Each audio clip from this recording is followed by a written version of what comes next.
It's the year 1991. The Revolutionary United Front, or RUF, begins a civil war in Sierra Leone. A war that would drag on for 11 years. It would leave at least 70,000 people dead and millions displaced. 20,000 children fought as child soldiers. The United Nations set up a special court, and it sat in the building you see behind me. From 2002 to 2013, when the tribunal ended, it indicted 13 people and found 9 of them guilty. Now it's a peace museum. More than a decade after the war ended, Sierra Leone now stands as Africa's success story when it comes to reconciliation. You know, we must be thankful to the country because there was huge appetite. After 11 years, many people had wanted to go back to their lives.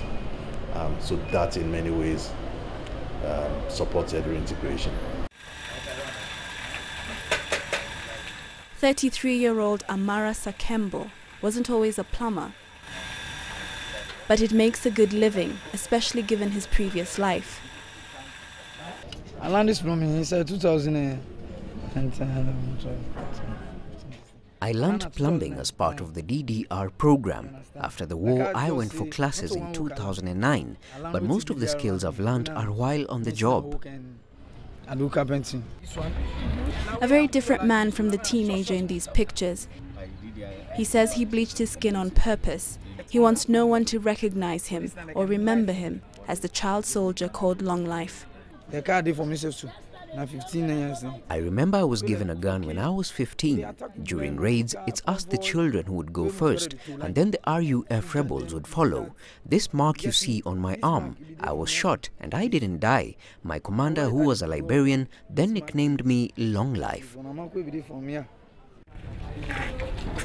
The Lome Peace Accord finally ended Sierra Leone's civil war. Amara and many other child soldiers were spared prosecution under a blanket amnesty. There he was taught plumbing. It was difficult at the time. We needed to give X thousand of child soldiers skills. You give them skills. I remember us giving them carpentry tools, tailoring tools. After 6 months, 8 to 18 months of training, there are no jobs. So some actually sold the tools that are given to them. But in many ways, we encouraged most of them to go back to school.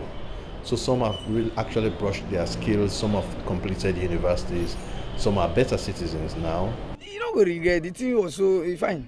When I look back at what happened, I can't say I regret anything. It's like school. You learn from it and become stronger. And like a system to me, I don't so not gonna see. But Amara does have a message for those who continue to take up arms or use child soldiers in conflict. Fight, fight, fight. At the end of the day, you fight, you are done, you know, they get nothing. The job is a zero. If you don't be a hero before, they become zero.